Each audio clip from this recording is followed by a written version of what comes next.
Hello, c'est Inès. Pour ce nouveau décryptage, ce mois-ci, on parle du public TikTok en concert. L'essor des formats courts a radicalement impacté la façon dont les artistes accèdent à la notoriété. TikTok en particulier s'est imposé comme un puissant tremplin capable de propulser un morceau en haut des classements. Une étude de Luminate en 2024 a montré par exemple que 84% des morceaux classés au Billboard Global 200 sont devenus viraux sur la plateforme avant même d'entrer dans le classement.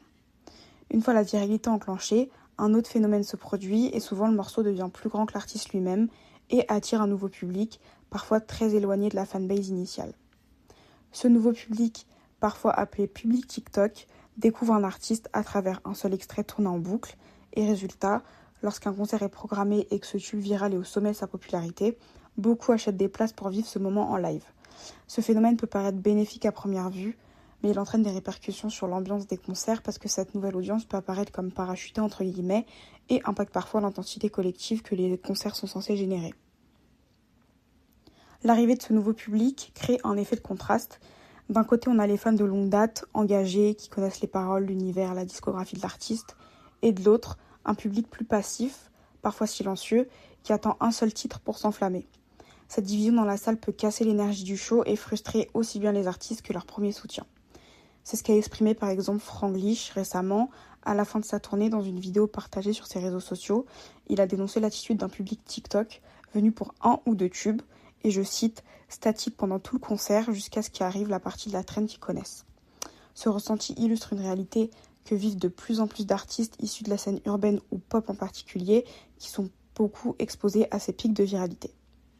Malgré ça, certains artistes jouent habilement avec ces nouvelles dynamiques.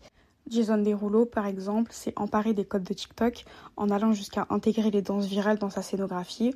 Et lors de ses concerts, il rejoue certaines chorégraphies TikTok avec le public et en fait un moment fédérateur. Plutôt que de subir ce nouveau public, il l'intègre à son show tout en conservant sa direction artistique. Aujourd'hui, la popularité sur TikTok impacte aussi le live. Elle permet à des artistes de remplir des salles plus facilement en atteignant de nouveaux publics, mais elle entraîne aussi une mutation de l'expérience concert où on passe d'un public fidèle un public de passage venu pour un extrait et non pour l'œuvre entière. Face à cette évolution, les artistes doivent trouver l'équilibre entre entretenir leur base fan historique et accueillir cette nouvelle audience, sans diluer du coup leur identité artistique.